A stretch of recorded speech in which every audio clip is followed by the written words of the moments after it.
Candied fruit and fruit jellies are Middle Eastern in origin and spread to Europe around the 12th century. This region of France has been producing them since the 15th century. When wars blocked access to cane sugar, fruit farmers began planting sugar beets to preserve this confectionery tradition. This company in France has been catering to people's sweet tooth since 1880 with its gift boxes containing traditional candied fruit and fruit jellies. To make candied fruit, a master confectioner boils fresh fruit for many hours to soften the fibers. This process will later help sugar to penetrate the fruit. He pokes the fruit to see if it's ready. Boiling time varies from 1 hour for apricots to 8 hours for chestnuts. Citrus fruits are sliced before boiling. After boiling, the more fragile types of fruit, such as apricots, pears, and clementines, go into large hot air dehydrators for up to 3 weeks. Every day, the master confectioner replaces the evaporated water with sugar syrup, which concentrates over time. For less fragile fruits, the technique is different. Workers heat them in vats of sugar syrup for about 10 days. The moisture evaporates and the syrup concentrates. The factory sells whole candied fruits, like this collection of clementines, apricots, pears, figs, and plums, to gourmet food shops, which sell them by the piece, or in elegant private label gift boxes.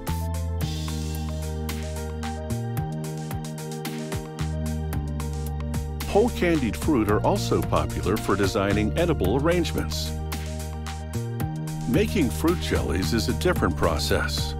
The recipe combines fruit pulp, making up more than 50% of the mixture, with powdered sugar, liquid glucose, a form of plant sugar, pectin to make the mix gelatinous, and natural fruit flavoring.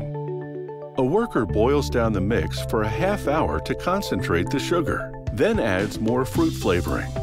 As the mix continues to cook, she draws samples to measure the sugar content. She does this until the mix hits its target concentration of 78%.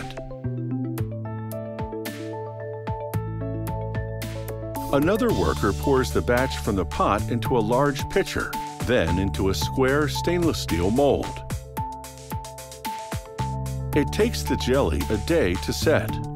Once set, a worker removes it from the mold, this one's a different flavor, and coats it with crystallized sugar to preserve it. The worker then lays the jelly square on a cutter the company calls a guitar, because its steel wires look like guitar strings. The wires cut once in each direction to make cubes. Then another worker applies a second coating of sugar. In addition to this small batch production, the factory has one automated machine which makes fruit jellies in a variety of geometric or fruit shapes, created by templates made of plaster. This process is much faster than the handmade approach. First, the machine makes a bed of starch. Then it presses the plaster form into the bed to create mold cavities.